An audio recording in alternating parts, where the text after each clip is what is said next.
শিল্পায়নকে পরিবেশ বান্ধব করতে শিল্প কারখানা নির্মাণে সঠিক বর্জ্য ব্যবস্থাপনা গড়ে তুলতে সংশ্লিষ্টদের প্রতি আহ্বান জানিয়েছেন প্রধানমন্ত্রী শেখ হাসিনা।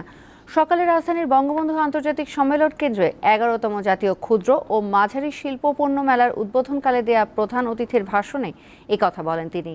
প্রধানমন্ত্রীর জাতীয় এসএমই উদ্যোক্তা পুরস্কার 2023 বিজয়ী 7 জন ক্ষুদ্র ও মাঝারি এবং স্টার্ট আপ উদ্যোক্তাদের হাতে ক্রেস্ট ও সনদ তুলে দেন।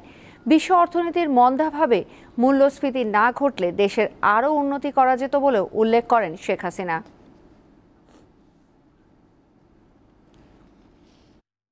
কারো কাছে ভিক্ষা করে বাংলাদেশের মানুষ চলবে না।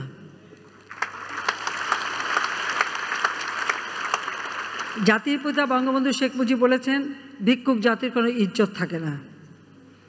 আমরা সম্মান নিয়ে চলতে চাই।